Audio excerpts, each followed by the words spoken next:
حضرت فاروق اعظم کے ہاتھ میں تلوار تھی، گھر سے نکلے، کہنے لگے آج میں اس محمد کا خاتمہ کر دوں گا معاذ اللہ، اس نے گھر گھر فساد پیدا کر دیا تلوار لے کے۔ ابو جہل نے نا غصہ دلایا، کہنے لگا مکے میں کوئی سورما نہیں بچا جو مصطفیٰ کو قتل کر دے معاذ اللہ، 100 سن کھوٹ ملیں گے۔ جناب عمر کہتے ہیں تلوار پکڑی، اور یہ سویر کی بات ہے، ابھی رات کو نبی پاک کعبے کا غلاف پکڑ کے کہہ رہے تھے اللہم اعز الاسلام باسلام عمر ابن خطاب، یا اللہ اسلام کو عزت دے دے، عمر کو کلمے کی توفیق دے دے۔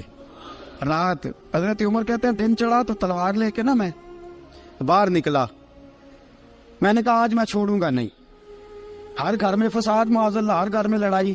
فرماتے ہیں رستے میں حضرت ارقم بن زید مل گئے، کہنے لگے کدھر جا رہا ہے؟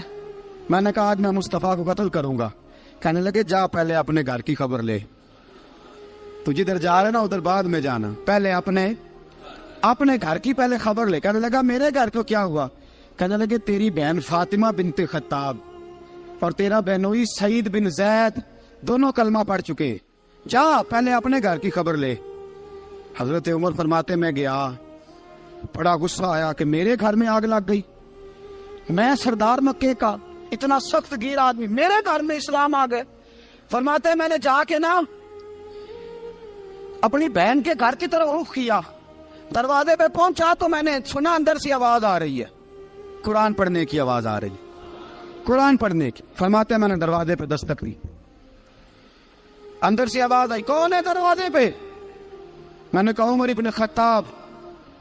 فرماتے ہیں کہ میرے بہنوئی نے کہا کہ فاطمہ تیرا بھائی بڑا سخت ہے۔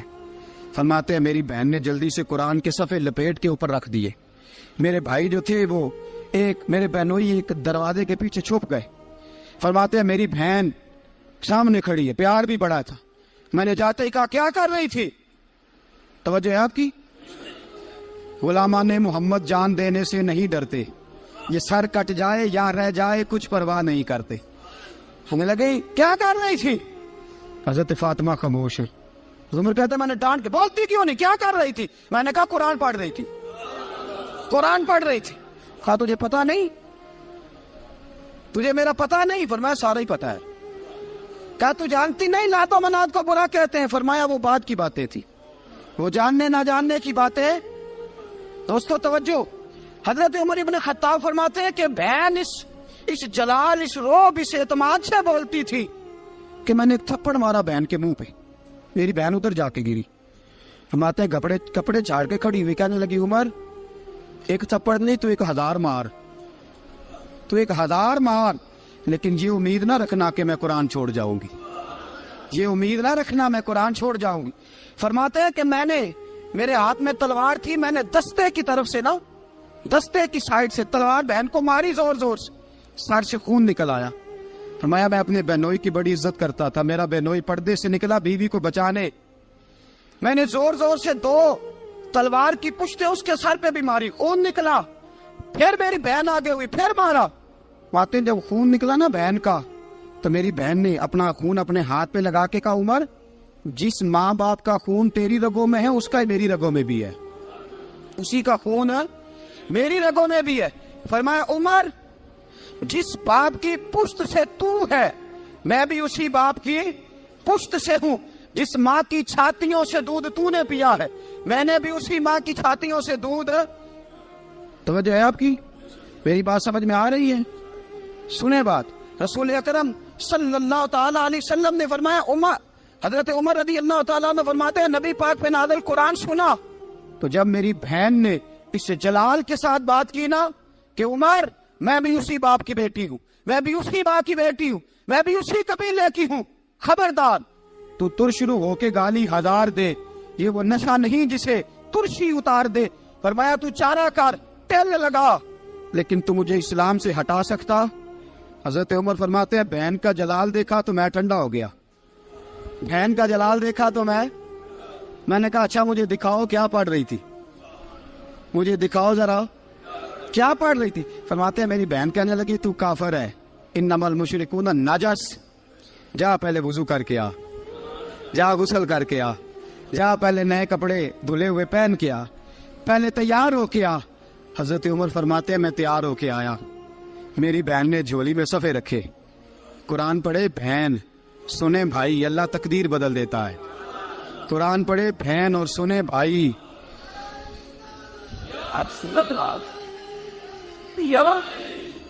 قرآن پڑھے بھائی اور سنے بہن، اللہ تقدیر۔ لیکن آج بہن بھائی قرآن تو سنتے سناتے ہی نہیں نا، یہ تو رواج ختم ہو گیا نا۔ وہ قوم جو کل لڑتی تھی ننگی شمشیروں کے ساتھ، وہ آج سینما دیکھنے جاتی ہے اپنی ہمشیروں کے ساتھ۔ معاذ اللہ، نعوذ باللہ، استغفر اللہ، ہمارا وہ حال نہیں رہا جو تھا۔ حضرت عمر فرماتے ہیں بہن نے قرآن پڑھا، میں نے قرآن سنا، پتہ نہیں قرآن میں کیا لذت سی، میں رو رو کے بے حال ہو گیا۔ فرماتے ہیں میرے جیسا سخت آدمی، میرے جیسا سخت جو کبھی نہیں رویا تھا، آج قرآن سنا۔ فَإِذَا سَمِعُوا مَا أُنزِلَ إِلَى الرَّسُولِ تَرَىٰ أَعْيُنَهُمْ، جب قرآن، اللہ کا قرآن پڑھا جاتا ہے جو رسول پہ آیا، تو لوگوں کی آنکھوں کو تم دیکھو گے، ان کی آنکھوں میں آنسو ہوتے۔ فرمایا میں رو رو کے بے حال ہو گیا۔ میری بہن کہنے لگی بھائی کیا پروگرام ہے؟ میں نے کہا مجھے بھی لے چلو، مجھے بھی لے چلو۔ کہا چلو۔ فرمانے لگے ذرا ٹھہر جاؤ، میرے نا ہاتھ باندھو رسیوں کے ساتھ، نا میرے ہاتھ پیچھے میرے ہاتھ باندھ لو، گلے میں میری تلوار لٹکا لو، میں مارنے آیا تھا، اب میں مجرم بن کے جانا چاہتا ہوں، مجرم بن کے۔ اور ہمارے شیخ فرمایا کرتے تھے استاد گرامی، حضرت عمر فرمانے لگے مجھے مارتے مارتے لے کے جاؤ، میں چونکہ مارنے آیا تھا نا مجھے۔ اور ایک پنجابی کا شاعر کہتا ہے حضرت عمر نے کہا کروں آیا سا مار مکاونے نو، کروں آیا سا مار مکاونے نو، ان مینو مار دے لے چلو، متے عمر دی عمر برباد ہوئے جتھے عمر سوار دے لے چلو۔ کروں آیا سا مار مکاونے نو، ان مینو مار دے لے چلو، متے عمر دی عمر برباد ہوئے جتھے عمر سوار دے، متے عمر دی عمر برباد ہوئے جتھے عمر سوار دے۔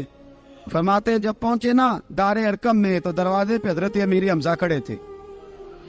حضرت امیر حمزہ، ایک شخص کہنے لگا حضرت امیر حمزہ سے عمر آ رہا ہے، فرمایا آنے دو۔ کہا حضور وہ تلوار بھی گلے میں لٹک رہی ہے، فرمایا آنے دو، وہ اگر عمر ہے تو میں بھی امیر حمزہ ہوں، وہ اگر عمر ہے تو انا اشہد اللہ و رسولہ، میں اللہ رسول کا شعر ہوں، آنے دو۔ کہا آپ کیا کریں گے؟ کہا ادب ملحوظ رکھے گا تو خاطر سے بٹھائیں گے، نمونہ اس کو ہم خلق محمد کا دکھائیں گے، اگر نیت نہیں اچھی تو میں اس کو قتل کر دوں گا، اسی کی تیغ سے سر کاٹ کے چھاتی پہ دھر دوں گا، میں آنے تو دو، آنے دو عمر کو۔ حضرت عمر آئے، دروازے میں داخل ہوئے، صحابہ فرماتے ہیں کہ حضور نے شور سنا، فرمایا کون ہے دروازے پہ؟ فرمایا عمر۔ فرماتے ہیں حضور اٹھے تیزی سے، چادر گر گئی، چادر، حضور تیزی سے اٹھے، کھول دو دروازہ۔ حضور عمر کے گلے میں تلوار ہے، فرمایا پھاٹک کھول دو۔ یا رسول اللہ عمر آپ کا دشمن، فرمایا کھولو دروازہ۔ کہا یا رسول اللہ خطاب کا بیٹا، فرمایا کھولو دروازہ۔ یا رسول اللہ ابو جہل کا رشت، فرمایا کھولو دروازہ۔ حضور ماجرا کیا ہے؟ فرمایا وہ اپنے آپ نہیں آیا، میں نے رات اللہ سے دعا مانگی ہے، میں نے مانگ کے لیا ہے، میں نے مانگ کے لیا، وہ اپنے آپ تھوڑا آیا ہے، مانگ، کھولو دروازہ، آنے دو۔ حضرت عمر جھٹ سے دروازہ کھلا نا، رسول پاک سامنے کھڑے ہو گئے۔ کیا منظر تھا؟ ابو بکر فرماتا ہے تمہیں کیا بتائیں کیا منظر تھا؟ حضرت ارقم فرماتے ہیں تمہیں کیا بتائیں کیا منظر تھا؟ میرے حبیب کی گردن تنی ہوئی ہے، آنکھوں میں آنسو بھرے ہیں پر نیچے نہیں گرتے، آنسو بھرے ہیں آنکھوں لیکن نیچے ٹپکتے نہیں۔ میرے رسول پاک آگے بڑھے، عمر کی گردن جھکی ہوئی ہے، عمر اوپر نہیں دیکھتے، حضور آگے بڑھے، جا کے حضرت عمر کا کندھا زور سے ہلایا، فرمایا کیا پروگرام ہے تیرا، کیا ارادہ ہے تیرا، بول۔ حضرت فاروق اعظم آنکھ یوں اٹھا کے کہنے لگے سونیا بس اب کلمہ پڑھنے کا ارادہ ہے، سونیا کلمہ پڑھنے کا۔ صحابہ فرماتے ہیں پتہ نہیں کیا ہوا، پتہ نہیں، حضور کا اتنا جوش ہم نے کبھی نہیں دیکھا، نبی پاک کو نعرہ لگاتے ہم نے پہلے کبھی نہیں دیکھا۔ جب عمر نے کہا نا سونیا کلمہ پڑھنے آیا ہوں، فرماتے ہیں رسول پاک کے جو آنسو بندے ہوئے تھے نا وہ ٹپ سے نیچے گرے، اور حضور نے فرمایا اللہ اکبر، اللہ اکبر۔ فرماتے ہیں حضور نے جب اللہ اکبر کہا تو سارے صحابہ بھی کہنے لگے اللہ اکبر، اللہ اکبر، اللہ اکبر۔ حضرت عمر فاروق کا عدل اور حضرت فاروق اعظم کا انصاف، اس کو دنیا جانتی بھی ہے مانتی بھی ہے۔ حضرت فاروق اعظم رضی اللہ تعالیٰ عنہ قاضیوں کا تقرر کرتے وقت سب سے زیادہ احتیاط کرتے تھے کہ بندہ کس قسم کا ہے، اس کا مزاج کیا ہے، معاشرے میں اس کا وقار کیسا ہے، اس حساب سے اس کو تقرر کرتے تھے قاضی کے لیے۔ اور کیا حال تھا، حضرت زید بن ثابت رضی اللہ تعالیٰ عنہ کو آپ نے قاضی مقرر کیا، بعد میں معزول کر دیا۔ کیوں آپ نے معزول کیا ہے؟ تو حضرت عمر کہنے لگے اس کی وجہ ہے، ایک دن ایک شخص نے، حضرت ابی بن کعب نے مجھ پر مقدمہ کیا، حضرت عمر پر مقدمہ کر دیا، تو فرماتے ہیں کہ میرے سامنے میں دیکھ رہا تھا، جب میں عدالت میں پہنچا تو زید بن ثابت نے میرا کھڑے ہو کے استقبال کیا، اور جب مدعی آیا ہے تو وہ بیٹھے رہے ہیں۔ تو میں نے کہا کہ جب آپ دونوں میں ملتے وقت انصاف نہیں کر رہے تو فیصلے میں کیسے انصاف کریں گے؟ آپ اس قابل نہیں کہ آپ کو قاضی بنایا جائے، معزول کر دیا۔ اگر میں بحیثیت مجرم، بحیثیت ملزم آیا ہوں، اگر آپ نے میرا کھڑے ہو کے استقبال فرمایا ہے تو پھر مدعی کا تو زیادہ حق بنتا تھا۔ اور ہم پر اعتراض ہے کافر کا، وہ کہتے ہیں تم عدل نہیں کر سکتے۔ بولا آدمی ہے نا، وہ دیکھتا ہے آج کل کے مسلمانوں کو، آج کل کے مسلمانوں کو دیکھ کے رائے قائم کرتا ہے۔ ہم اسے کہتے ہیں ہاں آج کل کے مسلمان نہ دیکھ، وہ جنہوں نے ڈائریکٹ نبی پاک کی نکاح سے فیض پایا تھا انہیں دیکھ، ڈائریکٹ جو رسول پاک کی نکاح کے فیض یافتہ تھے، عدل و انصاف سے بھر دی دنیا۔ حضرت فاروق اعظم، حضرت عمرو بن عاص مصر کے گورنر تھے، حضرت فاروق اعظم نے انہیں متعین کیا تھا۔ ان کے بیٹے کا مصر میں جھگڑا ہو گیا کسی عام آدمی کے ساتھ، گورنر کے بیٹے کا، اور گورنر کے بیٹے نے اس مصری کو، ایک عام آدمی کو درے مارے۔ تجھے پتہ نہیں میں گورنر کا بیٹا ہوں؟ مصری نے کیا کیا، گھوڑے پہ بیٹھا سیدھے مدینے آ گیا، سیدھا مدینے۔ حضرت فاروق اعظم کے در دولت پہ پشت سے کپڑا اٹھایا، پشت سے اس نے اپنے نشان دکھائے تو جناب عمر کی آنکھوں میں آنسو آ گئے۔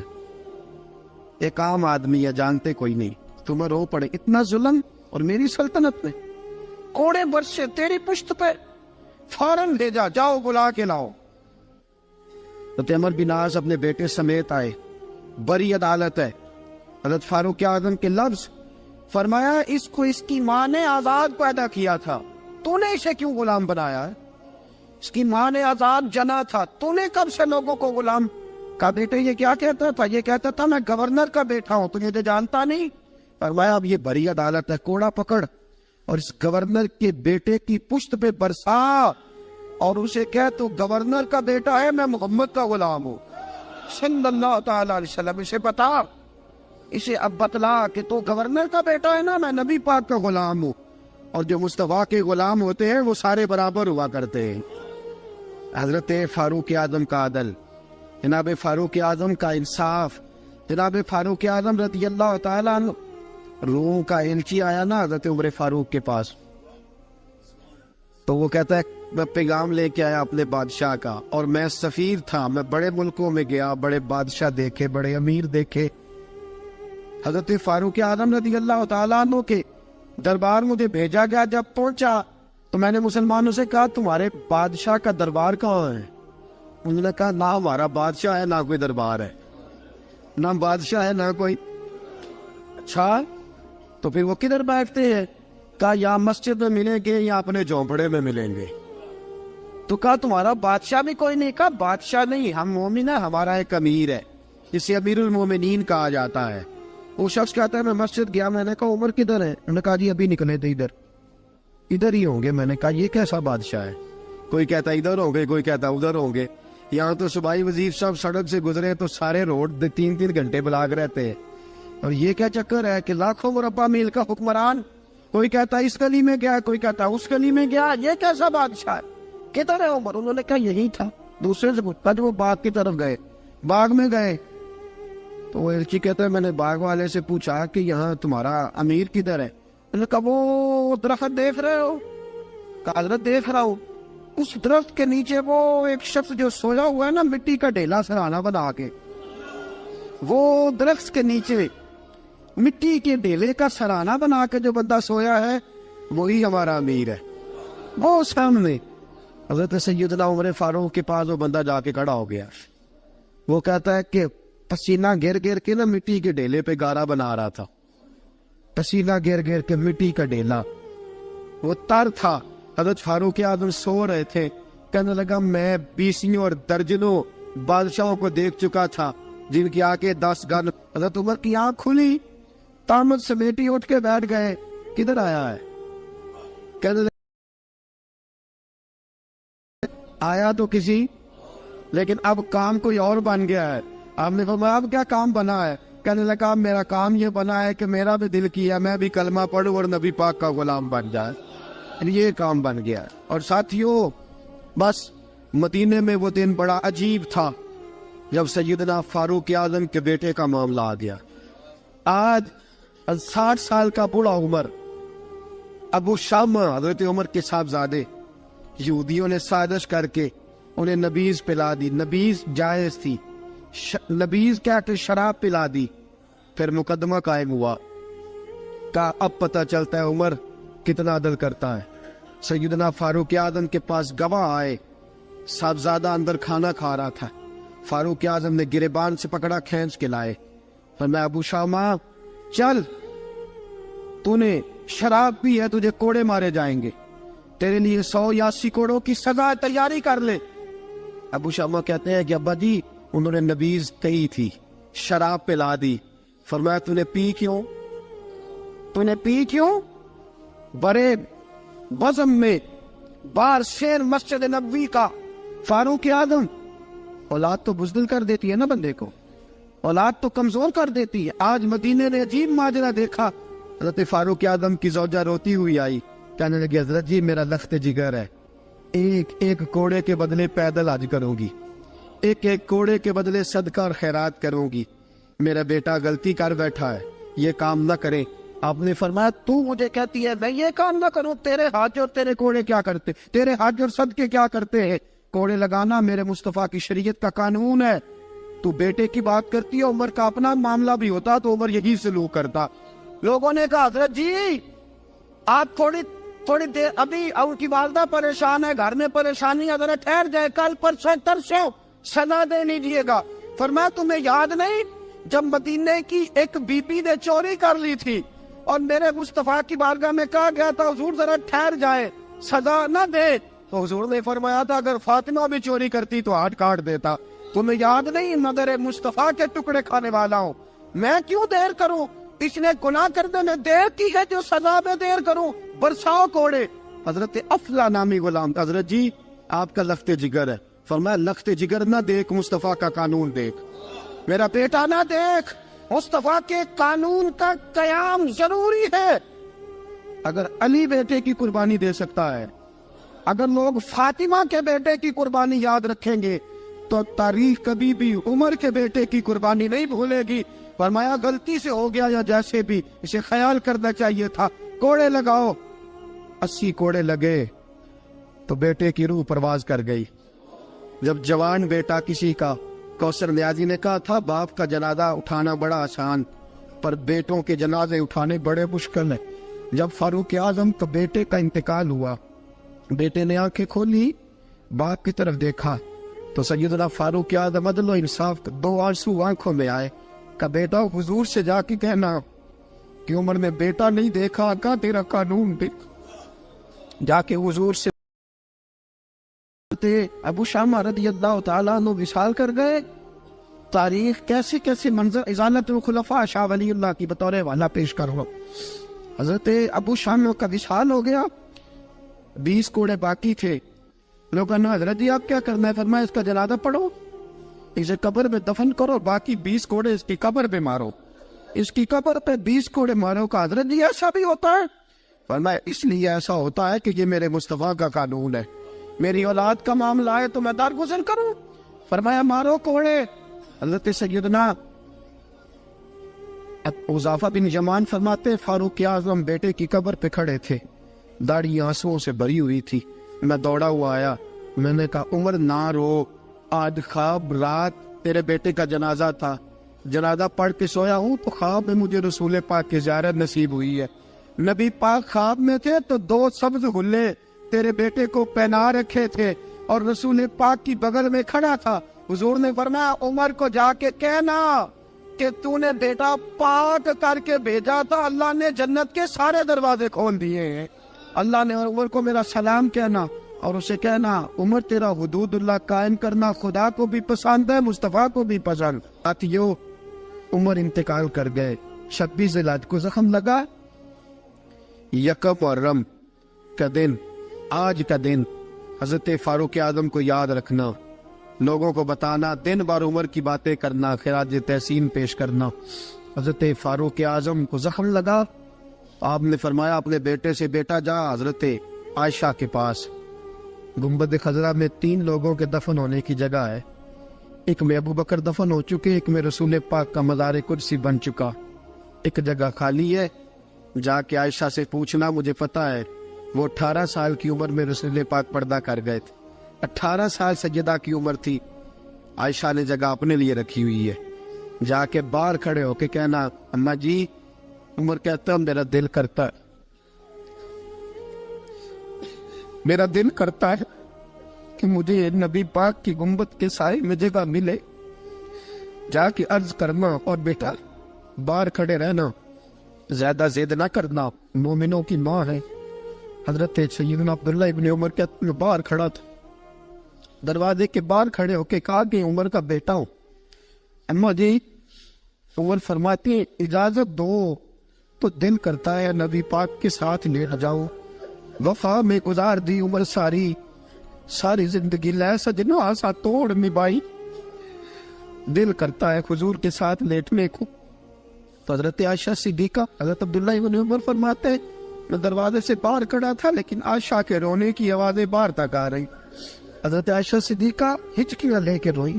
سیدہ عائشہ نے فرمایا عمر سے جا کے کہنا عمر کوئی قبر کی جگہ کسی کو نہیں دیتا, لیکن عمر تو نے وفا کی تاریخ بنائی ہے, عمر تو نے کمال کر دی ہے, عمر تو نے حد کر دی ہے. عمر کو جا کے کہنا کہ میں جنت البقیع میں دفن ہو جاؤں گی, جہاں میرا وقت آئے گا دفن ہو جاؤں گی, لیکن عمر تیری خدمات کہتی ہے کہ تجھے نبی کے ساتھ دفن ہونا چاہیے. سیدنا عبداللہ ابن عمر فرماتے ہیں کہ جب دفن ہونے کی تانی پر سہیلیاں رنگا رنگ کھڑے, کرے اوس دا جانیے جس دا توڑ چڑھے. فرماتے ہیں آیا عمر کو آ کے بتایا پیشانی خون سے بھری ہوئی. عمر نے سجدے میں رکھ دی, رو کے کہا آج میری گئی ہے. حضرت فاروق اعظم مصطفیٰ کے ساتھ لیٹ گئے.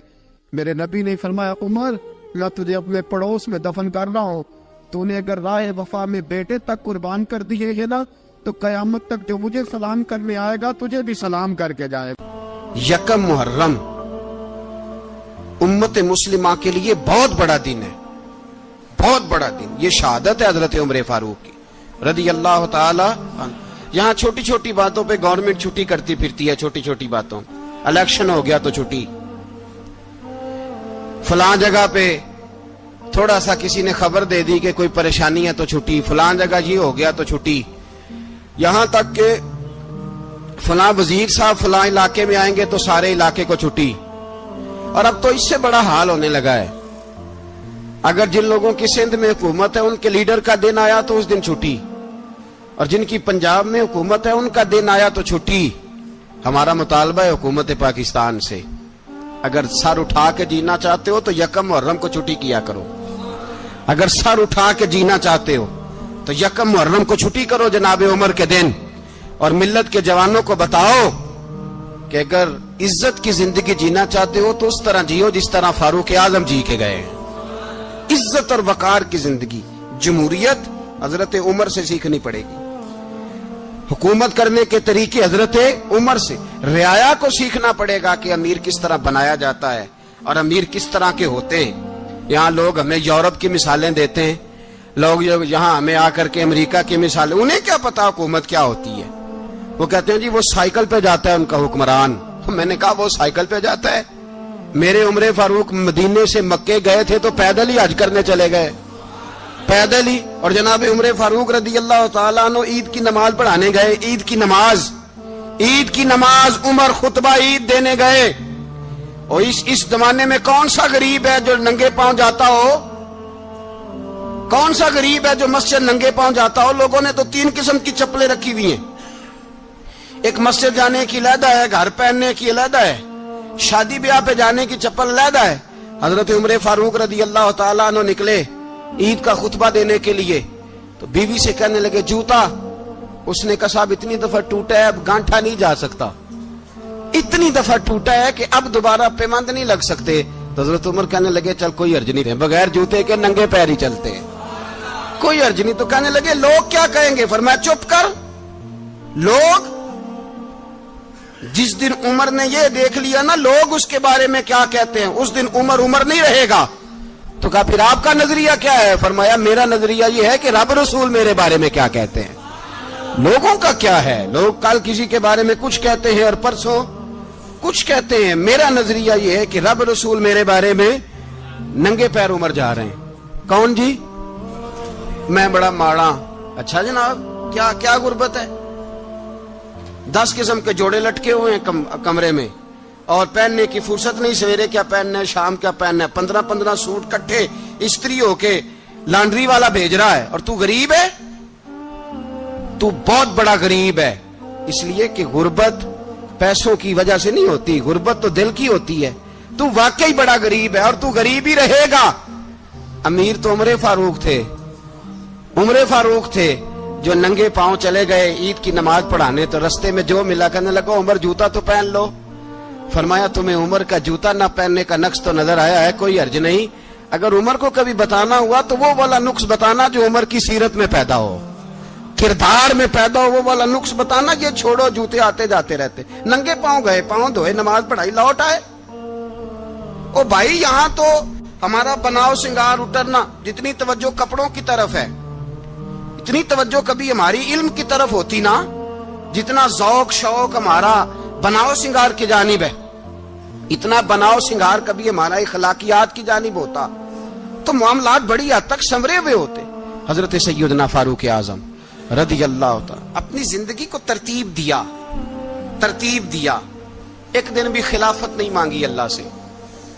حضرت عوف بن مالک اشجعی ایک صحابی ہیں، حضرت عوف بن مالک رضی اللہ تعالیٰ عنہ فرماتے ہیں کہ جناب ابو بکر صدیق کا زمانہ تھا تو میں نے خواب دیکھا، میں نے خواب میں جناب عمر کو دیکھا، اور میں نے دیکھا کہ کوئی کہنے والا کہہ رہا ہے کہ عمر وہ ہے کہ اللہ کے رستے میں کوئی اسے جتنا مرضی برا بھلا کہے یہ پرواہ نہیں کرتا۔ کس کے رستے میں؟ بولے سارے۔ اس کا مطلب ہے اللہ کے رستے میں لوگ برا بھلا بھی، قرآن مجید نے کہا وَلَا يَخَافُونَ لَوْمَةَ لَائِمٍ، کچھ لوگ ایسے ہیں جو برا بھلا کہنے والوں کی پرواہ نہیں کرتے۔ آپ یقین کریں اگر پرواہ شروع ہو جائے نا تو دین کا کام ختم ہو جائے، نہ کوئی تقریر کرے، نہ کوئی تدریس کرے، نہ کوئی پیری مریدی کرے، ختم ہو جائے اگر باتوں کی پرواہ ہو۔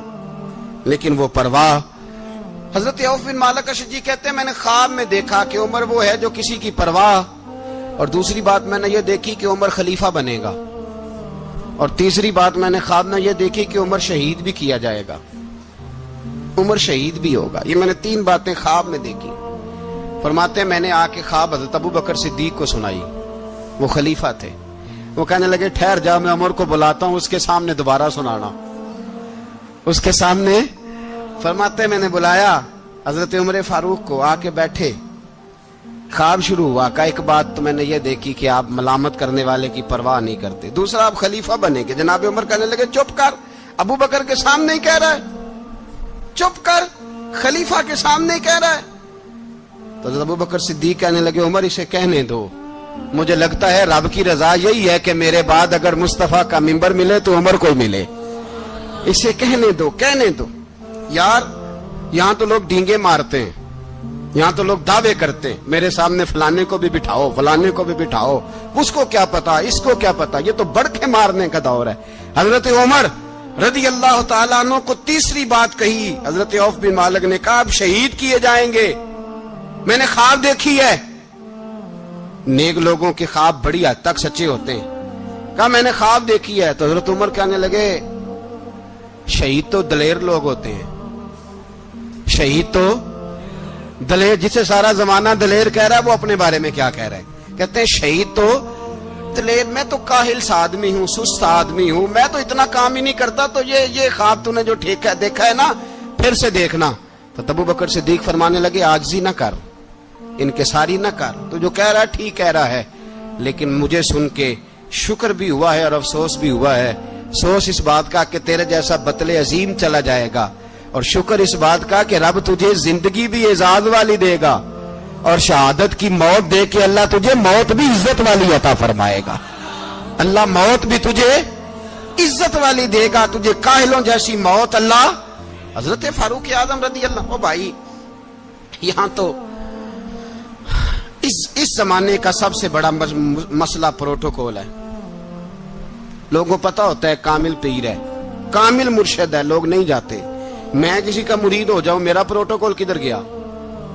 پتا ہوتا ہے یہ کامل استاد ہے، میں اس کے پاس بیٹھوں گا تو میری تربیت کرے گا، لیکن لوگ شاگرد نہیں بنتے۔ میں کدھر گئی؟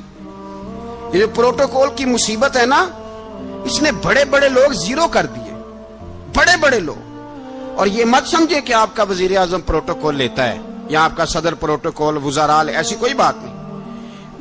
ہم چھوٹے طبقے سے لے کر بڑے سارے پروٹوکول کے قائل ہیں۔ ہمارا تو داماد بھی کہتا ہے کہ مجھے پوچھا نہیں میں تمہارے گھر کیوں آؤں۔ ہمارا تو بھائی ہر شخص اعلان کرتا ہے پروٹوکول کا، فلانے نے عزت نہیں دی تو واپس آ جاؤ، فلانے نے سلوٹ نہیں کیا تو واپس آ جاؤ۔ لوگ جہاں سلوٹ کرنا چاہیے وہاں بھی سلوٹ کرانے کے قائل ہیں۔ پر حضرت عمر رضی اللہ تعالی، حضرت عمر کی سادگی اور پھر جناب عمر کی عاجزی، جب انسان اپنے اوپر سوار کر لیتا ہے نا، سوار کر لیتا ہے، میں بدکار پرانا خادم، کسے در ملی نٹ ہوئی، تے واصف یار نے نظر جو کی تھی تے واصف ہی۔ میں اکثر سوچتا ہوں حضور نے جہاں بھی کہا نا، فرمایا میرے بعد نبی ہوتے تو خطاب کے بیٹے عمر ہوتے۔ حضور نے فرمایا عمر جس رستے سے جاتا ہے شیطان وہ رستہ بدل جاتا ہے۔ نبی پاک صلی اللہ علیہ وسلم نے فرمایا میرا عمر وہ ہے کہ اس کی زبان پر حق جاری ہے۔ حضور علیہ الصلوۃ والسلام نے فرمایا 950 سال حضرت جبریل میرے عمر کی شان بیان کریں تو ان کی عظمت ختم نہیں ہوتی۔ 950 سال جبریل عظمت بیان کرے تو ختم نہیں ہوتی۔ یہ بات ہے حضرت عمر کی، اور فرمایا عمر ابو بکر کی نیکیوں میں سے ایک نیکی ہے، یہ شان ہے اب عمر فاروق رضی اللہ تعالیٰ عنہ کی۔ حضور نے فرمایا میرے بعد نبی ہوتے تو عمر ہوتے، جس گلی سے عمر آئے شیطان رستہ بدل جائے۔ میرے عمر فاروق کی شان 950 سال بیان ہو تو ختم نہ ہو۔ عمر کی زبان پر اللہ حق بیان کرتا ہے، جو عمر کہتا ہے وہی رب کر دیتا ہے۔ حضور ساری زندگی فضیلتیں بیان کرتے رہے، عمر جواب میں کیا کہتے ہیں؟ کوئی بتائے نا کہ یہ والی حدیثیں کبھی عمر نے بھی روایت کی ہوں کہ حضور نے میرے بارے میں یہ کہا ہے۔ یہ روایتیں وہ روایت نہیں کرتے، ان سے جب لوگ کہتے عمر تیری بڑی بات ہے تو عمر رو پڑتے، کہتے میں تو اونٹ چرانے والے باپ کا بیٹا ہوں، میں تو اونٹ چرانے والے باپ کا بیٹا، اونٹ چرا۔ اس سے آگے عمر گئے ہی نہیں ساری زندگی، اس سے آگے لفظ ہی نہیں ادا کی۔ اور میں تو بھائی اونٹ چرانے والا، میرا باپ تو اونٹ چرایا کرتا تھا، 10 اونٹ تھے، میری ڈیوٹی ہوتی تھی، سنبھالے نہیں جاتے تھے، ابا ڈنڈوں سے مارتا تھا۔ ساری زندگی عمر حج کرنے گئے، ایک خشک تنا کھجور کا عمر فاروق رضی اللہ تعالیٰ عنہ نے اس کو اپنے کلاوے میں لیا، رونے لگے۔ لوگوں نے کہا عمر کیا ہوا؟ فرمانے لگے یہاں میں اونٹ چرایا کرتا تھا، یہاں میں اونٹ چراتا تھا، 10 اونٹ سنبھالے نہیں جاتے تھے۔ دیکھو رسول اللہ کی شان، آج ساری امت چلانے کا طریقہ عطا فرما دیا ہے، ساری نظریے سے پیار۔ یار پیسہ کس کو برا لگتا ہے؟ آپ جس آدمی کی 50 کروڑ کی پراپرٹی ہے اس کو پوچھیں سب سے غریب، آپ کو وہی نظر آئے گا، وہ کہے گا میں ٹائٹ ہوں۔ حالات بڑے، میں کئی بار پوچھے انہوں نے، میں کہتا ترجمہ بھی 10 چھڑوں کی، ہمیں تو سمجھ نہیں آتی، اور ٹائٹ حالات کون سے ہوتے ہیں جی؟ جس آدمی کا کروڑوں میں کاروبار ہے نا، اس کو آپ چھیڑے وہ رونے لگ جائے گا، رونے۔ تو کئی میں نے ایسے دیکھے کرائے کا مکان ہے، ان سے پوچھے صاحب کیا حال ہے، تو کہتے ہیں جتنی اللہ نے شان والی زندگی ہمیں عطا کی ہے کسی کو نہیں دی ہوئی۔ اس کا مطلب ہے خوشی بھی یہی ہے اور غم بھی یہی ہے، اندر سے خوشی ہے، اندر سے ہی۔ تو نے اگر راضی رہنا ہے تو ادھر سے رہنا ہے، ناراض رہنا ہے تو بس اپنے آپ کو خوش رکھے گا تو ہو جائے گا۔ سارے صحابہ مل کے آئے, کہنے لگے عمر فاروق سے کہنا ہے نبی پاک کے زمانے میں تو ظاہراً غربت تھی, ابو بکر کے دور میں بھی غربت تھی, اب تو بڑا محال ہے, عمر سے سفارش کرو کہ عمر نیا کرتا پہنا کرے. ملکوں کے سفیر آتے, عمر وہی پھٹی پرانی چادر اوڑھ کے اور وہی کئی جگہ پہ پیوند لگے سوٹ پہن کے سفیروں کے سامنے بیٹھ جاتا ہے. عمر کو مشورہ دو, طے ہو گئی بات. سب نے جب مشورہ دے لیا تو سارے کہنے لگے یہ بتاؤ شیر کی مونچھ کو ہاتھ کون لگائے گا, کہنا کس نے ہے, بندہ بھی تو ڈھونڈو نا. نے کہا جناب میرا یہ خیال ہے کہ مولا علی شیر خدا کہیں گے, کیونکہ جس شخص کی عمر کو سب سے زیادہ حیا کرتے دیکھا وہ شیر خدا مولا علی ہے رضی اللہ تعالی علی کہیں گے. اس لیے کہ جناب علی تو کئی دفعہ جب گفتگو کرتے تھے تو حضرت عمر چپ کر جاتے تھے اور فرماتے تھے علی نہ ہوتا تو میں ہلاک ہو جاتا. تو کہا علی سے کہو. جناب علی شیر خدا کو بلایا, کس کام کے لیے جی؟ اللہ اکبر. یہ ذرا آپ نے اس دور پہ اس بات کو ذرا کہا جناب ان سے کہیں کہ زیادہ نہیں, ایک کرتا نیا پہن لے, سفیر آتے ہیں وزیر آتے ہیں تو ایک کرتا نیا پہن لے. حضرت علی کو بلایا, آپ فرمانے لگے کوئی اور بات ہوتی تو میں کہہ دیتا, یہ والی میں نہیں کہہ سکتا.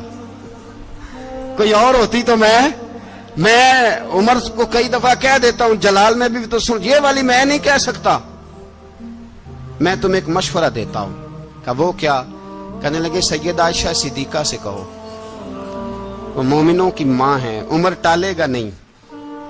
اماں جی سے جا کے کہا اماں جی نیا کرتا عمر سے کہیں پہن لیں, وزیر آتے ہیں بڑے بڑے لوگ تو چلو کوئی حرج نہیں.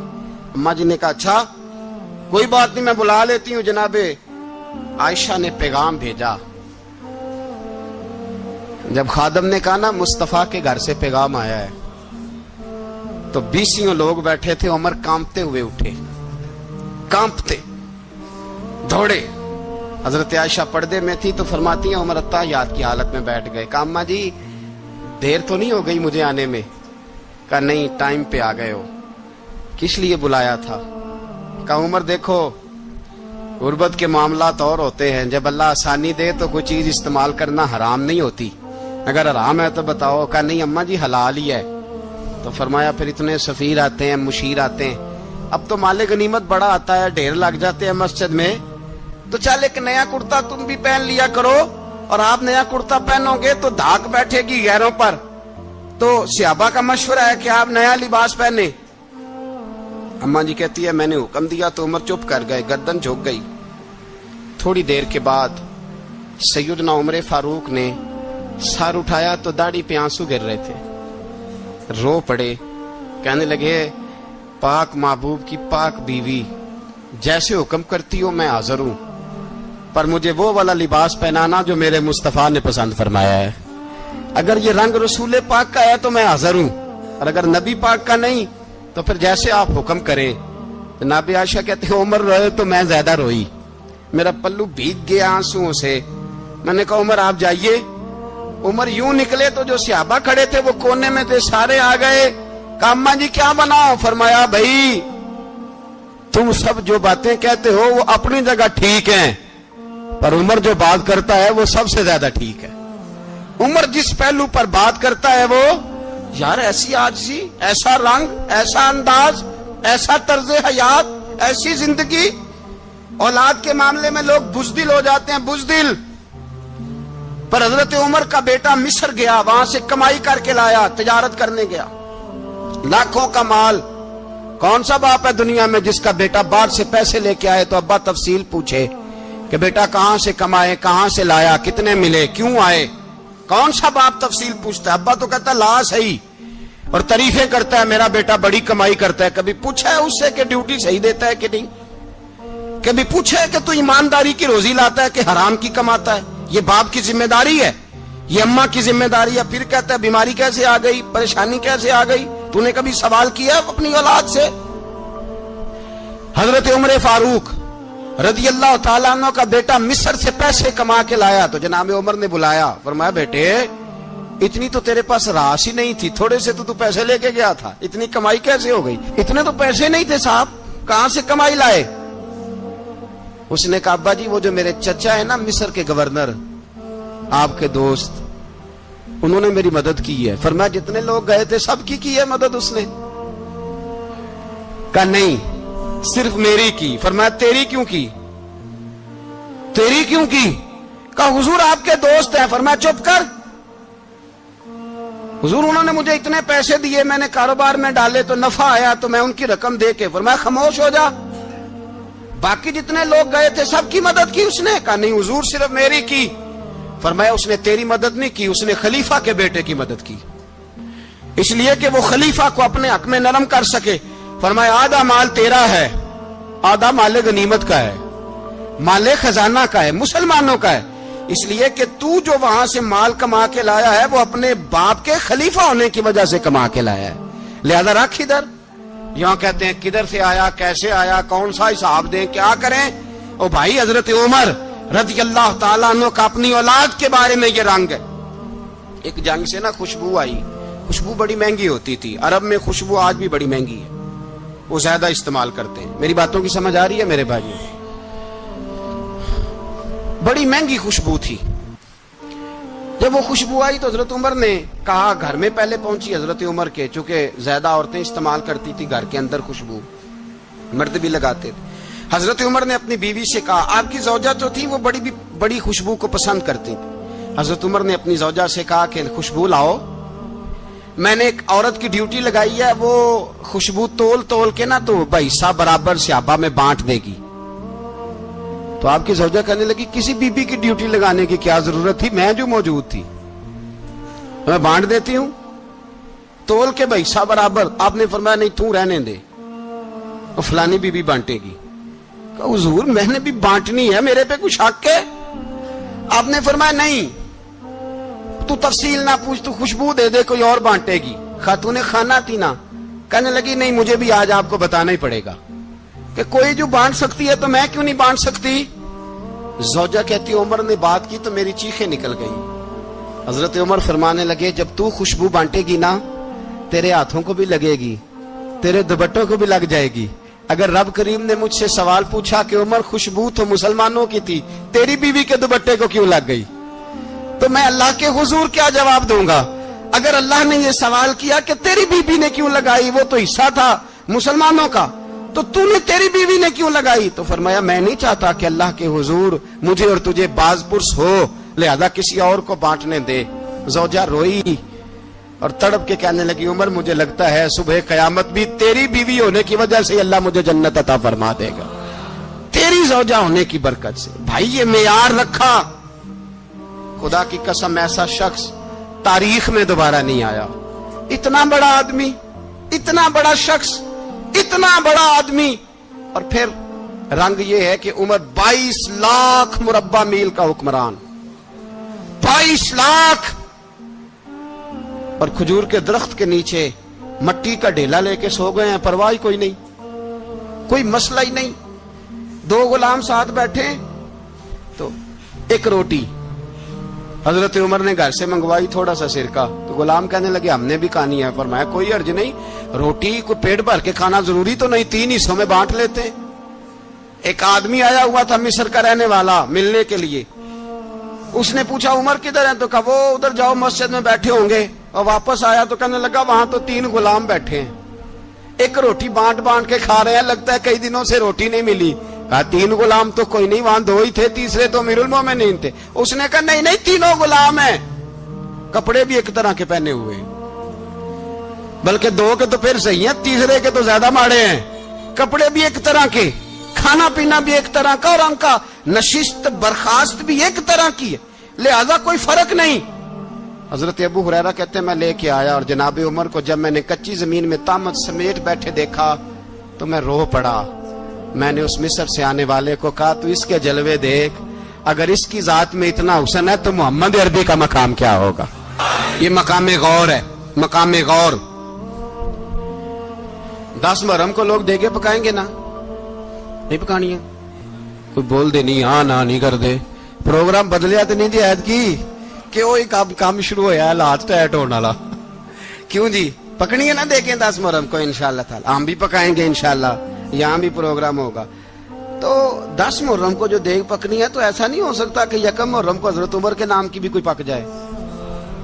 اگر امام حسن حسین کے نام کی دیگیں پکے تو جو امام حسن حسین سے پیار کرنے والے ہیں، جو امام حسن حسین سے، ہم لوگوں نے بھی عجیب رٹا اپنایا ہے نا. ہم لوگ بات کا ایک پہلو دیکھتے ہیں، دوسرا نہیں دیکھتے. حضرت امام حسن اور حسین کو بھی نبی پاک نے شہید کہا، اور جناب عمر کو بھی رسول اللہ نے خود شہید فرمایا. فرمایا شہید ہے، خود فرمایا اپنی زبان سے کہ یہ شہید ہے، خود میرا عمر شہید ہے. تو ان کے نام کی دیگ نہیں پکنی چاہیے، اس طرف نہیں ہماری توجہ ہونی چاہیے. اور اہل بیت نبو، یہ بات میں پہلے بھی کرتا ہوں، آج پھر کرنا ضروری سمجھتا ہوں. اہل بیت کا پیار، سن لو کان کھول کے، اہل بیت کا پیار اگر ہمیں کسی نے سکھایا ہے تو سیدنا عمر فاروق نے سکھایا ہے. اہل بیت نبوت کی محبت اگر کسی نے سکھائی ہے تو کس نے سکھائی ہے؟ بول کے بتائیے. حضرت عمر نے. اہل بیت کا پیار ہمیں حضرت عمر نے بول کر کے سکھایا ہے. بھائی یاد رکھیں، کسی کی طاقت نہیں تھی دم مارنے کی حضرت عمر کے سامنے، طاقت ہی نہیں تھی. کیسر و کسرا کانپ جاتے تھے، جرأت ہی نہیں کرتے تھے حضرت. اور ہمارے تو تعلقات بڑے ہیں نا غیروں سے. حضرت ابو موسیٰ اشعری رضی اللہ تعالیٰ عنہ فرماتے ہیں میرا منشی عیسائی تھا. وہ کاتب کہتے تھے وہ لوگ، میرا حساب کتاب عیسائی تھا. تو فرماتے ہیں ایک دن میں نے وہ سارا حساب کتاب لین دین کے حضرت عمر کو دکھائے تو فرمانے لگے جس نے لکھے ہیں اس کو بلاؤ. کہنے لگے حضور مسجد نہیں آ سکتا. کیوں نہیں آ سکتا؟ کہنے لگے وہ عیسائی ہے. کہتے ہیں حضرت عمر جلال میں آ گئے. آپ فرمانے لگے جنہیں رب دور کرتا ہے تم کیوں قریب کرتے ہو؟ جنہیں اللہ دور کرتا ہے. فرمایا تم غیروں کو اگر عہدے دو گے تو اپنوں کا کیا بنے گا؟ صبح طیبہ میں ہوئی بٹتا ہے باڑا نور کا. صبح طیبہ میں ہوئی بٹتا ہے باڑا نور کا. صدقہ لینے نور کا آیا ہے تارا نور کا. صدقہ لینے نور کا آیا ہے تارا نور کا. اللہ اللہ اللہ اللہ اللہ اللہ اللہ اللہ اللہ اللہ اللہ.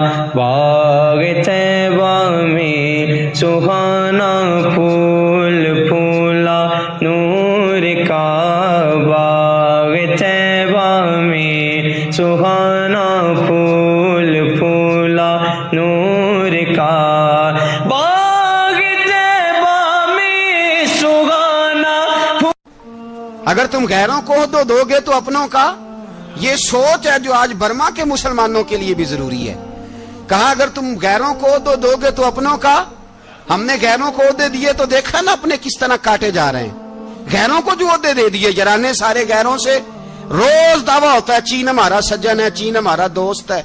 او بھائی دوست ہے تو اس سے کہو نا کہ برما تو تمہاری ایک چھوٹی سی ریاست ہے، چین کے بغیر تو وہ سانس بھی نہیں لے سکتا. اس کو کہو نا اس حکومت پہ دباؤ ڈالے. لیکن ہم لوگوں نے غیروں کو عہدے دیے تو اپنے پس گئے. حضرت عمر کہتے تھے ذمہ کا ہم ادب کریں گے. ذمہ کافر کا ہم، ایسا کافر جو مسلمان ریاست کو قبول کرے، بدامنی نہ پھیلائے. ایک آدمی کو آپ نے دیکھا آنکھوں سے نابینا ہے اور بھیک مانگ رہا ہے. تو حضرت عمر کو نظر آ گیا. فرمایا کون ہو؟ اس نے کہا میں یہودی ہوں. فرمایا بھیک کیوں مانگتے ہو؟ کہا جب تک تندرست تھا مسلمانوں کو جزیہ دیتا تھا، بوڑھا ہو گیا ہوں کیا کروں. حضرت عمر نے گھوڑے کی پشت پہ بٹھایا کافر کو، گھوڑے کی پشت پہ بٹھایا اور بٹھا کے مدینے لائے. حضرت علی شیر خدا وزیر خزانہ تھے. فرمایا علی اس کا وظیفہ جاری کرو. کہا یہ کون ہے؟ فرمایا یہ یہودی ہے لیکن یہ ہمیں جزیہ دیتا رہا، بوڑھا ہو گیا بیچارہ، بھیک مانگنے پہ مجبور ہے، ہماری حکومت کے اندر رہتا ہے، اس کا پورا پورا وظیفہ جتنا خرچہ اتنا وظیفہ لگاؤ. حضرت علی کہتے ہیں میں وظیفہ لگا رہا تھا اور وہ میرے نبی کا کلمہ پڑھ رہا تھا، وہ رسول اللہ کا کلمہ پڑھ رہا تھا. یہ مزاج، یہ نہیں کہ کافر. حضرت عمر نے گورنروں کو خط لکھے تھے کہ زبردستی کسی کو مسلمان نہیں کرنا، جہاں ان کی عبادت گاہیں بنی ہو گرانی نہیں، کوئی مندر کوئی گرجا ضائع نہیں کرنا. اسلام سب کو جینے کا موقع دیتا ہے، پر بے ایمانو ظالموں بدذاتوں تمہیں یہ کہتا ہے کہ ہم تمہیں جینے کا موقع دیتے، تم بھی مسلمانوں کو جینے کا موقع دو. یہ جہاں بستے ہیں جہاں رہتے ہیں انہیں وہاں جینے کا موقع دو, انہیں بھی اللہ اکبر کہنے کا موقع دو, انہیں بھی قرآن پڑھنے کا موقع دو, انہیں بھی رسول اللہ پر درود پڑھنے کا موقع دو. ہمارے ملک میں عیسائی اپنی مرضی سے کھلے عام تبلیغ کرتے ہیں, یہاں تو چینل چلائے ہیں عیسائیوں نے. کسی مذہبی جماعت نے کبھی جلوس نکالا ہے کہ عیسائیوں کا چینل بند کرو؟ بولے نکلا ہے کہ نہیں نکلا؟ کتنے ظلم کی بات ہے.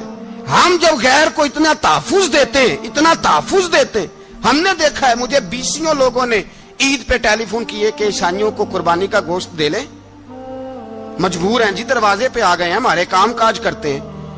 20 لوگ, عام آدمی کے دل میں ان کا اتنا جذبہ ہے, وہ مسائل کا بیان کرنا ایک علیحدہ بات, لیکن ہمارے دل کافر کے حق میں بھی نرم ہو جاتے ہیں. تم کس قدر زیادہ بےایمان ہو اور کفر کس قدر زیادہ ذلیل ہو گیا ہے کہ مسلمان کے حق میں نرم ہوتا ہی نہیں. اور اس سے بڑے ذلیل وہ ہیں جو ان ذلیلوں کے سپورٹر ہیں, وہ کسی عرب ملک کے حکمران ہو یا کسی اور جگہ کے, وہ بڑے ذلیل ہیں جو ان ذلیلوں کے سپورٹر ہیں, جو برما کی بچیوں کے قتل پر اپنی حکومتیں چمکا رہے ہیں. انہیں شرم نہیں آتی, اس قدر مسلمان تڑپا ہے لیکن ان بے غیرتوں کو ذرا ہوش نہیں آئی. اور یہ ان کے کماش, ان کے دلال جو ہر جگہ ان کی سپورٹ کر کے اپنی حکومتیں قائم کرتے ہیں, بے ایمانوں کو پتہ نہیں کہ کب ان پر اللہ کا عذاب اترے گا اور کس طرح ان کے پرخشے اڑیں گے. تمہیں اپنی ذلت اور رسوائی نظر نہیں آ رہی کہ زمین کس طرح تمہارے لیے تنگ ہو گئی ہے؟ اس سے زیادہ اور تمہاری رسوائی کیا ہوگی؟ ڈرو اللہ سے, اور یہ تو دنیا کا عذاب ہے. ان بطش ربک لشدید, میرا رب کہتا ہے قیامت تو قائم ہونے دے. اتنا سخت تیرے رب کی پکڑ ہے, اتنی کسی دوسرے کی ہو سکتی؟ یاد رکھیں اور تھوڑا احتیاط کریں. ہم سب لوگ بھی, جو ہم لوگ آدھی زبان بول کے بھی ان کی سپورٹ کرتے ہیں, اب شرم آنی چاہیے ہمیں ان حکومتوں کی سپورٹ کرتے جو مسلمانوں کی لاشوں کے اوپر حکومتیں قائم کرتے ہیں. شرم آنی چاہیے. بہرحال بات دور نکل جائے گی اور میں اپنے مضمون پہ رہتا ہوں. اہل بیت کا پیار اگر سکھایا ہے تو جناب عمر نے سکھایا ہے رضی اللہ تعالی عنہ.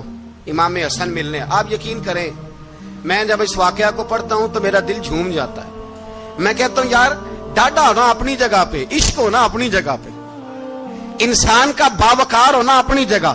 جہاں کھڑے ہونا تھا وہاں یہ کھڑے ہوتے تھے, اور جہاں جھکنا تھا وہاں یہ. ان لوگوں میں اقبال نے کہا تھا تیری نگاہ ناز سے دونوں مراد پا گئے, عقلے کی یاب و جستجو, عشق حضور و اضطراب. جہاں اگر آیا ہے سامنے کیسر و کسرا تو عمر جیسا دلیر کوئی نہیں, اگر سامنے آیا ایران کا بادشاہ تو عمر جیسا تگڑا کوئی نہیں, اگر آیا ہے سامنے غسان کا بادشاہ تو عمر جیسا عادل کوئی نہیں. لیکن اگر علی کا بیٹا آیا ہے, اگر فاطمہ کے لال پارے آئے ہیں تو پھر فاروق اعظم سے جیسا محب کوئی نہیں, پھر ان سے جیسا پیار کرنے والا کوئی نہیں. اندر بیٹھے ہیں جناب عمر, اندر تنہائی میں کچھ وزیروں سے گفتگو ہو رہی ہے, میٹنگیں جاری ہیں. آپ کے بیٹے ملنے آئے جناب عبداللہ ابن عمر, ابا جی ملنا ہے. بات ٹھہرو, بات کر رہا ہوں, کوئی نہ اندر آئے. صاحبزادہ باہر کھڑا ہے. تھوڑی دیر گزری تو امام حسن بھی آ گئے. کون آئے؟ آپ کو اجر ملے گا امام صاحب کا نام لینے سے, وہ سردار ہیں جنتیوں. کون آئے؟ سارے بولیے امام حسن. تیری نسل پاک میں ہے بچہ بچہ نور کا, تو ہے نے نور تیرا سب گھرانہ. امام حسن آئے تو حضرت عبداللہ ابن عمر کو دروازے پہ کھڑے دیکھا. کہا امیر المومنین کہاں ہیں؟ کہنے لگے حضرت عمر کے بیٹے. کہنے لگے وہ اندر بیٹھے, کچھ میٹنگ ہو رہی ہے, اور انہوں نے کہا کوئی اندر نہ آئے, لیکن آپ جانا چاہیں تو چلے جائیں. آپ جانا چاہیں تو, تیری نسل پاک میں ہے بچہ بچہ نور, آپ جانا چاہیں تو چلے جائیں. تو انہوں نے کہا جب آپ باہر کھڑے ہیں تو مجھے کوئی اتنا ضروری کام نہیں, اور ابھی زور کی نماز تھوڑی دیر میں ہوگی, میں مسجد میں مل لوں گا امیر المومنین سے. یہ بات کہہ کے امام حسن چلے گئے. یار اتنی بڑی بات نہیں تھی, اتنی بڑی بات نہیں تھی. وہ میرے استادوں کا بیٹا بھی آئے تو کہا ٹھیک ہے جی وہ سوئے ہوئے ہیں, کوئی غرض نہیں یار میں ٹھہر کے آ جاؤں گا. کوئی بڑی بات نہیں تھی, دیکھا جائے تو بڑی بات نہیں تھی, پر بات بہت بڑی تھی اس لیے کہ یہ خالی حسن نہیں, یہ حسن ابن علی ہے, یہ حضرت فاطمہ کے لخت جگر. حضرت عمر باہر نکلے, عبداللہ ابن عمر سے پوچھا کوئی آیا تو نہیں؟ تو کہا حضور امام حسن آئے تھے. تو کہا پھر شہزادے کو اندر کیوں نہیں بھیجا؟ کہا میں نے کہا تھا. وہ کہنے لگے اگر امیر المومنین مصروف ہیں تو میں ظہر میں مل لوں گا۔ حضرت عمر رونے لگے، فرمایا بیٹے تو نے اچھا نہیں کیا۔ پھر مسجد نہیں گئے، سیدھے امام حسن کے دروازے دستک دی۔ امام حسن باہر آئے، کہا شہزادے آئے تھے تو ملے کیوں نہیں؟ تو امام حسن کہنے لگے حضور آپ کا اپنا بیٹا دروازے پہ کھڑا تھا، آپ کا اپنا بیٹا دروازے پہ کھڑا تھا، اور منع بھی کیا تھا آپ نے تو میں زور میں مل لیتا۔ حضرت امام حسن فرماتے ہیں جوش جذبات میں جناب عمر نے سر سے پگڑی اتار دی، جوش جذبات میں کہنے لگے حسن میرے بیٹے کا اور آپ کا کیا مقابلہ؟ کیا اس کی ماں کا نام فاطمہ الزہرا ہے؟ کیا اس کی نانی کا نام خدیجۃ الکبریٰ ہے؟ کیا اس کے نانے کا نام محمد مصطفیٰ ہے؟ آپ کا اور اس کا کیا مقابلہ؟ پھر رو پڑے اور کہنے لگے بیٹے میں مکے کے صحراؤں میں اونٹ چرایا کرتا تھا، یہ جو میرے سر پر عزت کے بال ہیں یہ تیرے نانے کے اگائے ہوئے ہیں، میں مکے کے خبردار شہزادے خبردار۔ او بھائی اہل بیت نبوت کے ادب کا رنگ اگر سکھایا ہے تو سیدنا عمر نے سکھایا ہے۔ حضرت عمر فاروق اتھارٹی ہے، اسلام کی اتھارٹی۔ یکم محرم حضرت عمر کی شہادت ہے۔ یہودی بول اٹھا، کافر بول اٹھا، اگر 6 مہینے عمر دنیا میں اور رہتے تو دنیا میں کوئی کافر موجود نہ ہوتا۔ 6 مہینے۔ اور جب اس بطل جلیل کا جنازہ اٹھا، اللہ بخاری پڑھیے نا، اللہم ارزقنا شہادت فی سبیلک، اللہ بسترے کی موت نہ دینا، شہادت کی دینا۔ عمر شہید ہوئے، مسجد نبوی میں نماز پڑھاتے، اور جب جنازہ اٹھا تو مدینے کا پھر پیچھے جو دلیر بچے وہ مولا علی تھے۔ مولا علی جناب عمر کا جنازہ اٹھا تو سب سے پہلی ہائے جو نکلی وہ حضرت علی کی زبان سے نکلی، اور حضرت علی کی ساری داڑھی آنسوؤں سے بھر گئی۔ لوگوں نے کہا کہ علی کیا ہوا؟ فرمانے لگے تم دیکھ نہیں رہے جنازہ کس کا اٹھا ہے، پلٹ کے دیکھو تو صحیح، تم پتہ نہیں یہ کون گیا ہے؟ کہ حضور کیا ہوا؟ آپ فرمانے لگے عمر اس طرح کے کام کر کے گیا ہے، اب ان کے رستوں پہ کون چلے گا؟ کون اس کے جگر راہ وفا میں نقش ایسے چھوڑ آیا ہوں، میں جس منزل سے گزرا ہوں وہ اب تک یاد کرتی ہے۔ حضرت علی حضرت عمر کے جنازے پہ کھڑے ہو کے کہتے ہیں اللہ مجھے اس طرح کے عمل کرنے کی توفیق دے جس طرح کی عمر کر کے گیا۔ میرے بھائی بطل عزیز، بطل حریت حضرت عمر رضی اللہ تعالیٰ عنہ جو اپنی زندگی انقلاب والی گزار کے گئے۔ عمر جب دنیا سے گئے تو 80 دینار کا قرضہ تھا، 22 لاکھ مربع میل کا حکمران، اور اپنے بیٹے سے کہنے لگے بیٹے کوشش کرنا تیرے خاندان والے مل کے میرا قرضہ اتار دے، میری قبر پہ بوجھ نہ رہے، اور اگر خاندان والے مدد نہ کریں تو میرے دوستوں سے بات کرنا، وہ مدد نہ کریں تو پھر علی سے بات کرنا۔ ان کا پیار آپس میں اتنا اور تو اختلاف ثابت کر رہا ہے۔ 80 دینار کا قرضہ چھوڑ کر حضرت عمر دنیا سے گئے، اور جاتی دفعہ کہہ گئے میرے بعد میرے بچوں کو حکومت کے مشورے میں بھی شامل نہ کرنا، حکومت کے مشورے میں بھی میری اولاد شامل نہ ہو۔ اتنا بڑا شخص اتنا بڑا رنگ دے کے یکم محرم کو جب عمر فاروق کا وصال ہوا تو بیٹے سے کہنے لگے اماں عائشہ سے جا کے کہو میرا بھی نبی پاک کے روزے میں دفن ہونے کو دل کرتا ہے۔ ایک قبر کی جگہ ہے اماں جی نے اپنے لیے رکھی ہے، بخاری ہے بخاری۔ حضرت عائشہ کے پاس صاحبزادے گئے، کہنے لگے اماں جی عمر کو زخم لگ گیا ہے، حالت بڑی پریشانی والی ہے۔ وہ کہتے ہیں اگر اماں اجازت دے۔ سید عائشہ رو پڑی، فرمانے لگی کہ وہ اپنی قبر کی جگہ تو نہیں نہ کسی کو دیتا، پر عمر نے کمال ہی بڑا کیا، اسے کہو جاؤ گنبد خضرا میں قیامت تک جو مصطفیٰ پہ اور ابو بکر پہ سلام پڑے گا وہ تجھ پہ بھی سلام پڑھ کے جائے گا، جاؤ میں نے جگہ دی۔